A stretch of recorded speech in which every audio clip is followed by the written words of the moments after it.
Chulin Daf Yud Aleph. We're starting the second line. The Gemara asks, Mina Milsa Dam Rabbanan Zilba Saruba. Where is this thing that the Rabbanan say Zilba Saruba? Where do we know this from? Where do we know that we go by majority? Minolan says the Gemara Tiksiv Acharei Rabim Lahatais. The pasuk says, what do you mean Minolan? It's a Meferish pasuk Acharei Rabim Lahatais. Says the Gemara Aruba Ditzakamon by Aruba Ditzakamon Kigoin Teschanir is like the case of 9 kosher stores and 1 non-kosher store that you have in the city, and then you find a piece of meat in the city and you're not sure where it came from. So that's a case of Ruba de Isa Kaman, and we go by Rav, like the pasuk says, Acharei Rabim Lahatais. That's called the Ruba de Isa Kaman, because all the possibilities, all the options of what had happened are in front of us. We know the meat could have come from one of the 10 stores, and 9 out of 10 possibilities are that it came from the kosher store, and therefore it's fine, we go by majority. That's called the Ruba de Isa Kaman, that the majority is in front of us. Meaning that all the options are in front of us. The Sanhedrin, also another case of Ruba de Isa Kaman, the Sanhedrin is when you have the Sanhedrin voting for something, we go by majority of opinions because we have all the opinions in front of us, and we go by the majority of the votes. That like Kikami Boilan, that we don't have a question. We know that comes from the pasuk. Kikami Boilan, our question is by Ruba de Leisa Kaman. A Ruba de Leisa Kaman, Kigoin Katan Uktana. What's a Ruba de Leisa Kaman? It's like the case of a Katan and Ketana that are doing Yibum to the Katan is doing Yibum to the Ketana. Let's say a brother dies without kids. He was married to a Ketana, and and his brother's a Katan. And we hold, the Chachamim hold, that even though there's a possibility that the Ketana will not have kids, because maybe she's going to be an islandess. We don't know. Right now, she's not old enough for us to know whether she's an islandess. An islandess is a woman who can't have kids. We don't know if she's going to be an islandess or not, and still we say they could do Yibum, even though if she ends up being an islandess, they were not allowed to do Yibum, and she's Asr Be'isr Eishesach.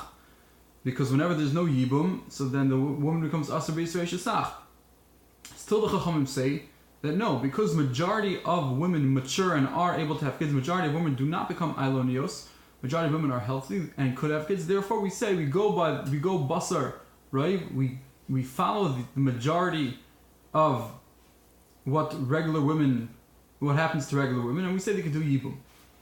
And that type of Roiv is not Isa Kaman, it's not in front of us. This woman, we have no idea what's going to happen to her. The options of what happened to this woman are not in front of us.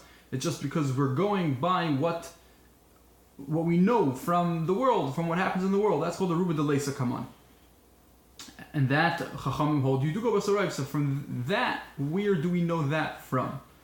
Because the pasuk is only talking about a Ruba de Isa Kaman. It says the Gemara, Rabbi Eliyahu says, Asi Mereisha Shel Oila. We learn this out from the head of a carbon oila. The Omar Krod, because like the pasuk says, V'nitach oisa lin tocheho. The pasuk says that you chop up the oila into pieces. Oisa lin sochim, it you chop into pieces. V'loin sochel lin sochim, but not the pieces into more pieces. It means once you chop it into pieces, you're not allowed to chop it even more. So the head of an oila, you have to leave it as a head. You can't chop it up into smaller pieces. You can't divide the head more. Says the Gemara, if so, neichu shema nikaf kum shel mayach. We should be concerned that maybe the membrane in the head that's on top of the brain, maybe it was punctured, and if it was punctured, then it's a treif, and if it's treif, then you can't bring it as a carbon. And if you can't cut open the head anymore, then to check to see if it was punctured or not, so must be must be because we're going basar roiv, we're following the majority of animals that do not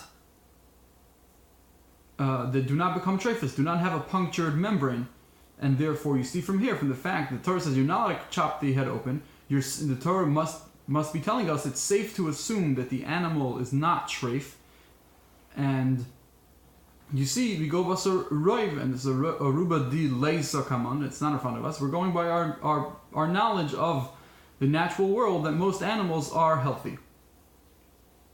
Says the Gemara Mimai. What's the proof? Dilma may be the polyle. Maybe you actually rip it open. Ubadakle. You rip it open and you check it. But maybe you can tell me that you can't make it into smaller pieces. That's when you actually chop it fully. But if you just cut it open, and Rashi says the life means if it's connected. the life when it's still connected, so it's not less than both. There's no issue. Meaning, what are you going to do?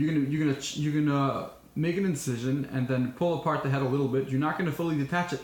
You're not going to make it into two pieces. All you're going to do, it's going to be attached, but you're going to be able to still check it. So, where do we know it from? Says the Gemara, Ma'brei de Ravina Omar, Asim Shviras Etzem Bepesach. We learn it out from the concept that the Korban Pesach, you're not allowed to cut any bone. The Omar Rahman, the pasuk says, Ve'etzem leisish v'rubai. The pasuk says by Korban Pesach that you're not allowed to break any bone of the Korban Pesach.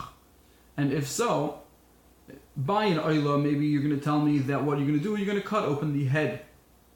You're not going to make it into two parts, but you're going to cut it open to be able to check the membrane. And then obviously you have to cut through the skull in order to see the membrane. So by an oila, says the Gemara, that's fine. Maybe you can cut through the skull, check the membrane. As long as you don't separate the head into two pieces, it's going to be fine. But by Korban Pesach, you can't cut through the skull because the Torah says you're not allowed to make a shever. You can't make a break in any of the bones. So you can't cut open the skull. So we must assume on our own that the membrane is okay. Must be we're going basaroy. Says the Gemara. Again, maybe there was a puncture in the membrane of the brain. Says the Gemara, maybe you didn't break it, because you're not allowed to break the Korban Pesach, any bone from the Korban Pesach, but maybe you put a coal on it, the Kolel, and you burnt it up. And then body claim, then you checked it. The Tanya, if in the Korban Pesach the Brisa says if you chop up the veins or hasayrif ba'atzamis, or you didn't break that tzamis, all you did was burn that tzamis. So then ain't boim mishum shviras etzem. There's no isser of shviras etzem. You do not transgress the prohibition of cutting the bones. So to over here says the Gemara, okay, we can't cut the skull to check for the puncture. Maybe what we do is we put a coal and we burn away the skull, and then we're going to be able to check the krum shel mayach. So again, you have no proof that we're assuming that we go by the majority of animals that aren't treif and don't have a puncture. Reb Nachman bar Yitzchak Amar, he has his own a new teretz. Asya me alya. We learn it out from alya, the tail of an ayil. The tail of an ayil is chaylev and has to go on the mizbeach. The Torah says chelboi ha'aliyot temima. The aliyah has to be complete. That you can't chop it apart. You have to bring the complete aliyah. Says the Gemara, and if you can't chop up the aliyah, nechush shema nifzika chut hashidra. Another treifa is if the chut hashidra, if the spinal cord was broken, and if you can't chop open the aliyah, and if you can't break the aliyah and check the spinal cord, which is in the tail, the aliyah is the tail of the animal. The tail of an ayil is chaylev and it has to be brought to the mizbeach. And if the ayil has to be tamima, the aliyah has to be tamima, the tail has to be tamima. And if you can't chop it up to check the spinal cord to see if it was severed, so obviously we're going basaroy. Elola mishum dabrin is basaroy, and rov animals do not have their spinal cord severed. Chitema demitatoy pasikle, says the Gemara, maybe when you chop off the tail to bring it onto the mizbeach, that's only under the spinal cord. It's already past where the spinal cord ends, because maybe you only chop off the bottom part of the only part, only the bottom of the tail. It's the full tail, but you don't chop up anything up towards the spinal cord, and therefore the spinal cord ends at a certain point, and after where the spinal cord ends, that's where you're cutting the tail, and so you'll still be able to check the tail without breaking apart the aliyah. You'll still be able to check the spinal cord without breaking apart the aliyah. And if you're going to tell me that that's true, that you're going to chop it only on the bottom after the spinal cord ends, no, the Torah says in that pasuk that you have to chop the aliyah, what's called the tail, which the Gemara understands is makom shakloyas yoyatzos. That is parallel to the kidneys which are yoyatzos, which give advice. Kidneys are said to give advice. They're the things that give a person advice. And he'otzeh in the pasuk, that's what the word he'otzeh is referring to. And therefore, you can't tell me that the aliyah only is the actual bottom part, that's the tail. No, you have to chop all the way up until the kidneys, like the pasuk says, lu'umas he'otzeh. And therefore, it's still, since you have to take the whole thing out, you won't be able to check the spinal cord. The spinal cord, the part of the spinal cord that's in the aliyah. Says the Gemara, maybe after you cut off the aliyah. And yes, included in the aliyah is a bit of spinal cord. But maybe you opened it up to check if it wasn't severed. Says the Gemara, but if it's tamima, because you're telling me no, maybe you can't chop up, you can't open up the aliyah because it says the word tamima has to be complete. You can't chop it up. Says the Gemara, that's also again when you chop it fully, you make it into pieces of al heichad, but when it's still connected, less lanba. Maybe there's no issue. So again, we wanted to bring a raya from the aliyah. No raya from the aliyah because maybe you really can open it up and check to see if the spinal cord inside is not severed. We learn it from egla rufa. The pasuk says by egla rufa ha'arufa. We learn from the word ha'arufa that it has to kishihi shlema.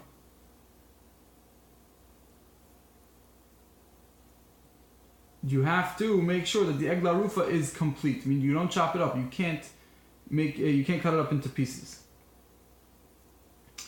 He asks the Gemara,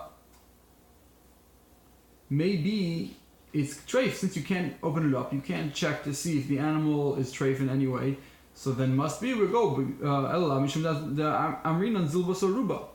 go basarev, and therefore you do not have to open it up. Says the Gemara, who cares? Meaning, who cares if it's treif? Who said that a egla roof has to be not treif? Ha'amri de Rabbi Yanai, we learned from Rabbi Yanai say kapara ksivu kekachim. By egla roof it says the word kapara, and we learn from the fact that it says the word kapara means it's like kachim. It's equating it with kachim, which are also a kapara, and we learn from there that there's no egla roof is also ba'ano like kachim. But so too, we're going to learn from the fact that it says kapara kekachim that also it can't be treif, just like a carbon cannot be treif. So too,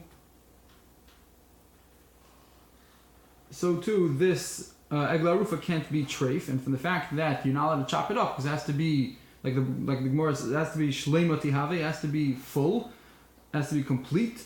Therefore, we learn out that must be we're being samech on roiv. You see here that we go by a majority. Rabbi Bar Shela brings his own proof. Asim paradum, we learn from paradum. Amar Rachmana v'shachat v'saraf. We learn from the pasuk that it says v'shachat v'saraf, you slaughter and you burn. Mashchitas tashi shlema, just like when you shecht it, it's complete. Avsari fasa kashi shlema. So too, when you shecht it, when you burn it, you have to burn it when it's complete. You don't chop it up. The paraduma, when you burn it up to make it into ashes, you don't chop it up. First, it has to be complete. We should be chayshesh that it's treif. Since you can't open it up, you can't check it, you can't break it open, you can't check it's treif. Must be because we say you go basarayv. So you see, this is a proof. You go by right. If you can tell me, who cares? What's the difference if it's treif or not? It's not. It's not a problem. Who said that a paraduma can't be treif? Chatas kari Rachman Gemara says no. It's called a chatas. Since the paraduma is called a chatas, we see that it's like a carbon and it's not allowed to be treif. And from the fact that the Torah does not let you open up the animal, you're not allowed to chop it into pieces, and still we're okay with you bringing having the paraduma. Must be we are going by majority, and the majority of animals aren't treif, and therefore it's fine. We learn it out from the seir on Yom Kippur, the goat on Yom Kippur that gets thrown off to Azazel. The Rachmana Omar, the pasuk says v'lokach es shnei seirim. You have to take two seirim, and one of them becomes laHashem and one becomes laAzazel. But we learn from the fact that it says shnei seirim and shiyu shneim shavim. Both have to be equal. Says the Gemara.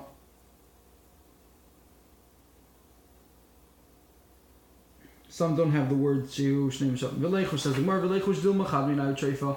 Maybe one of them is going to be treif. Rashi says Chad Minayim means the one that's going La'azazel. So the one that's going to end up being La'Hashem, you make a raffle, you put, and then you decide which one is going La'Hashem and which one is going La'azazel.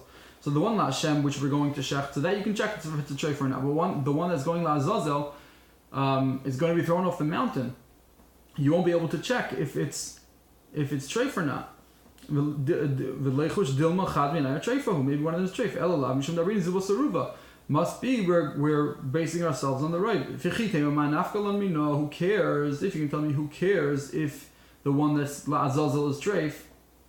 Ha'ein goyrel koivei La'azazel. We have a rule that the goyrel, the raffle that you make to choose which animal goes La'azazel, is not koivei, does not decide La'azazel el b'davar aroi l'shem. Meaning the raffle doesn't work only with. Both animals have to be ro'i l'shem. Meaning, when you're bringing both animals, both of them have to have the potential to be ro'i l'Hashem. And then the raffle is going to be deciding which one is l'Hashem, which one is La'azazel. So now if you tell me the one La'azazel does not have to be, it could be that it's treif. So then right now, that one that is treif, that ends up going La'azazel, it did not have the potential of being l'Hashem because it was treif. So must be from the fact that we don't check it because it gets thrown off the mountain, and it has to be it has to have the potential to be the one which is brought as an actual carbon L'Hashem. So must be we don't have to check it because we go basarayv. Says the Gemara, no, maybe you actually check the one La'azazel. Says the Gemara, Vatnan. There's no way you would be able to check the har La'azazel. Why? Because when they throw off the animal to the har La'azazel, it would not get to half of the mountain until it would get limbs. Meaning it would be totally broken apart as it descended even just half the mountain, and therefore obviously we would not be able to check and be able to tell if it was treif or not treif because it's all totally dismembered. Okay. Rav Mari has his own Torah. The Torah says if you hit your father or mother, the Amar Achman, it says, Katle, you kill the person,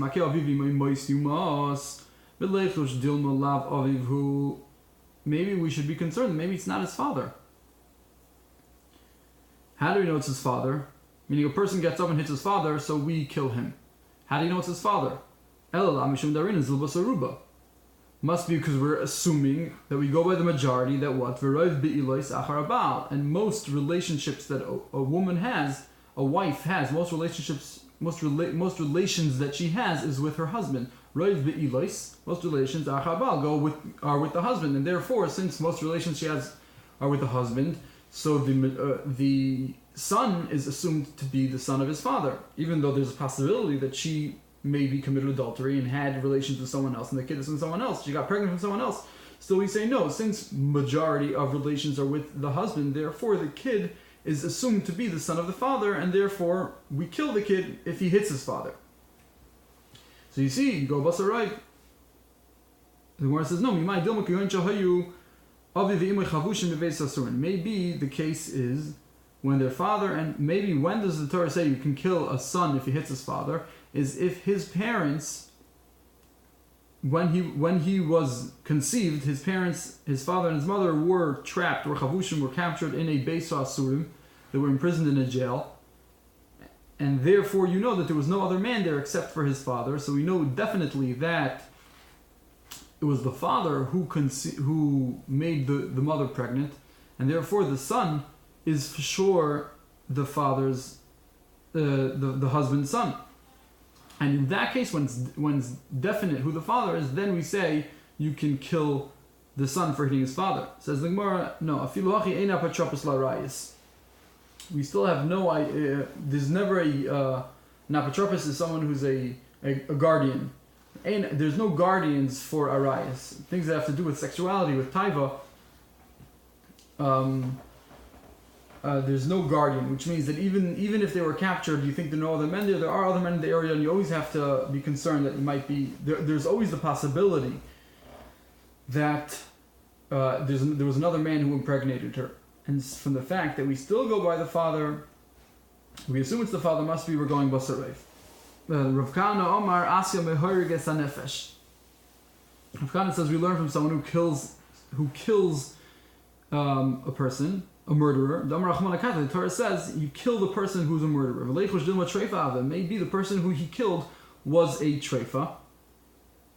Maybe the person had an ailment that would make him die within a year, so that would render him a treifa. And therefore, if someone murders a treifa, he's not chayav misa because he's killing a person who's already dying. If you kill a person who's already dying, a treifa, so then you're not chayav misa. So how could you convict someone of murder and bring him to death for murdering if you don't know if the person you murdered was a treifa or not? Must be we're going zulba saruba. Must be we're going basaroy. That most people are healthy, and since this guy killed the person must have been was most probably healthy because most people are healthy. Says the Gemara, maybe we check the dead body to see if he had an ailment. Says the Gemara, hakami navel. What do you mean? You can't do that because it's disgusting. It's nivul hames. You can't make the body disgusting. Okay. Says the Gemara,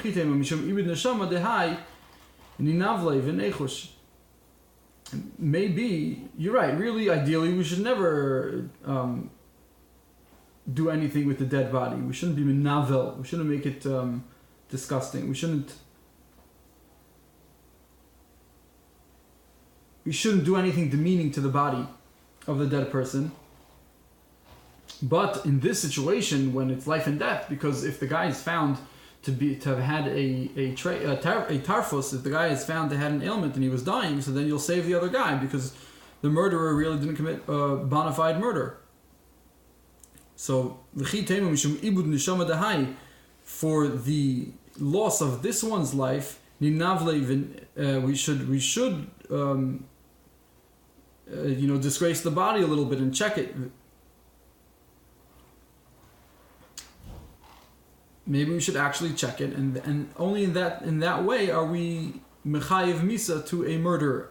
If we actually check the body, it says the Gemara,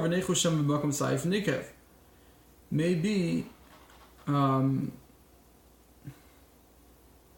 even if you check the body, what do you want to tell me? That you're going to check the body to see if there's an ailment, and if you find that he's not treifa, then you're going to say that okay, this guy murdered a healthy person and he's chayev misa. It says the Gemara, maybe where the murderer stabbed the dead person and killed him, maybe in the place where the stab was, there was a nekev, there was a hole which rendered the person treif, and therefore maybe he was treifa. Meaning the fact that you check and see that there's no ailment in the body is not going to help, because maybe there was an ailment there, and that ailment was covered up by the stab. Because the stab happened in that exact place. Says the Gemara.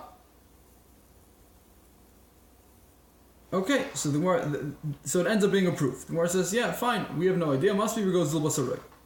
Says the Gemara, Ravina Omar Asim Eidim Zaymin. We learn from Eidim Zaymin. The Torah says, Vasisim leikasher zomam. What's the case of Eidim Zaymin? The case of Eidim Zaymin is you have two guys that were found to be false witnesses, but they had witnessed and said that this guy is chayav misa. They said Reuven is chayav misa, and they wanted to, with their testimony, kill Reuven. And then these two Eidim were found to be false witnesses, Eidim Zaymin. And the Torah says, "Vasisim loy kasher zamam." You have to punish them like what they wanted to do. They planned on killing Reuven, therefore we kill them. So the Gemara, maybe we should be concerned that maybe the one the one that they testified about to kill him, treif, maybe he was treif, and therefore they shouldn't be chayav misa because they did not want to kill a healthy person. They were going to kill a person who was already dying. Must be because we go basaroy. And we assume the majority of people are not treif. Maybe we check the person. We check the person who was testified about that he was chayav misa. Says the Gemara, Vatanya Berebi says Loy Hargo. If by the case of Eidim Zaymimin, if Bezdin never actually killed the guy, they testified about Reuven and Yitzchak Misa, and Reuven was never killed yet, Neharogin, then they get killed. Meaning, if their testimony never played out, and he was never killed, then they do get killed, because that's what they planned on doing. But if we actually kill the person, if we followed up with their edus and we actually killed the person, so then they're not killed.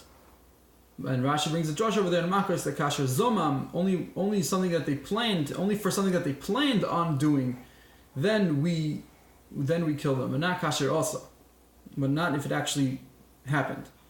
So therefore what? Therefore we see from here that the person must be still alive. If we're killing the Eidim Zomim, the person must be still alive. And if he must be still alive, obviously we can't check him. We're not going to open a live person to see if he's treif or not.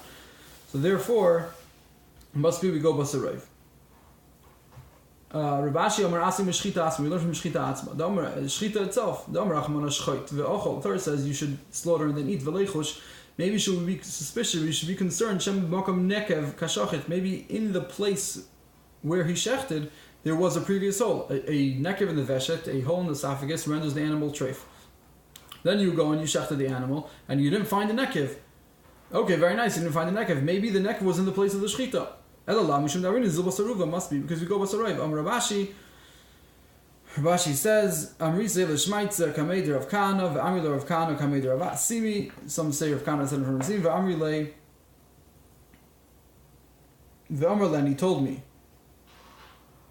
The Dilma on all these proofs. So the Gemara brought a bunch of proofs that Zil Basarayv, we go Basarayv from the case of Shchita, from the case of Eidim Zamimin, from all these cases must be we do rely on majority even by Ruda Lesa Kaman.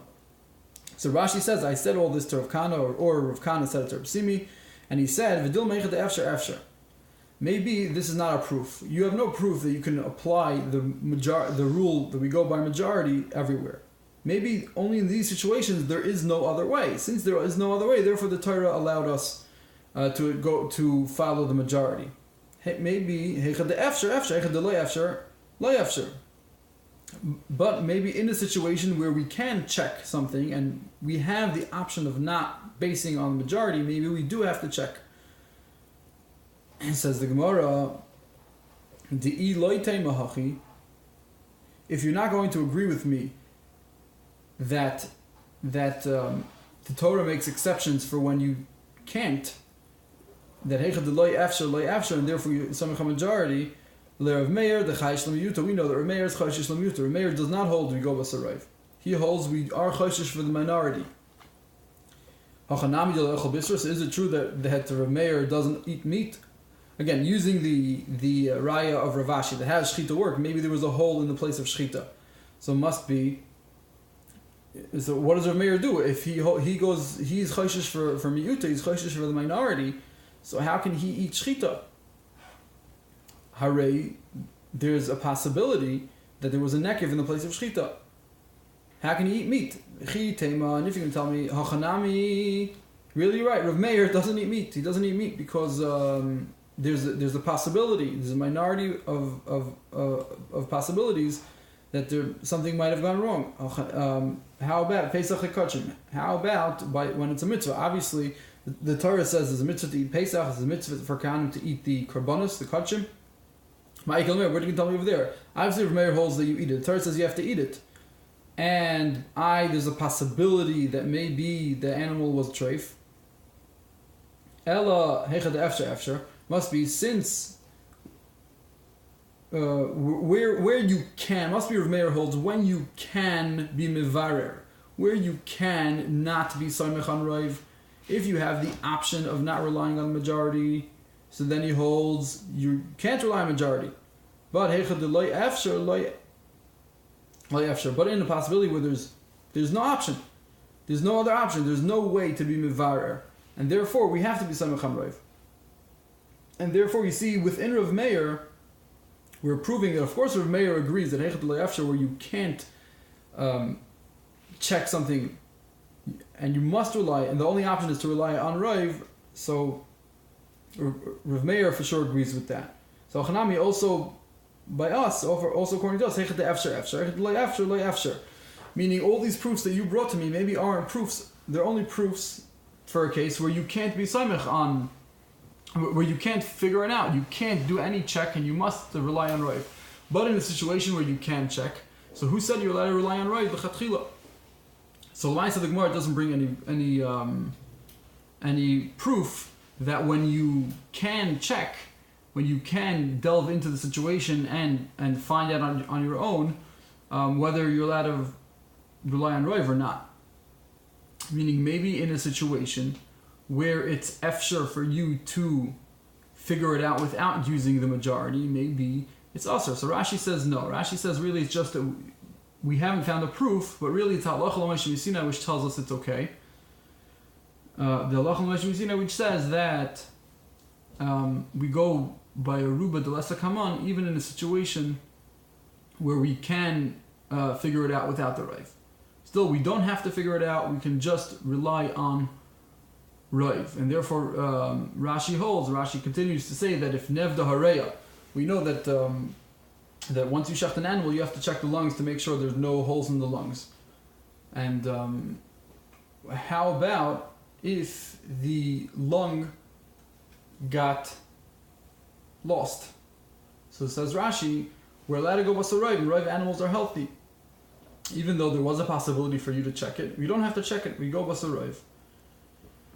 Ad kan Chulin Daf Yud Aleph.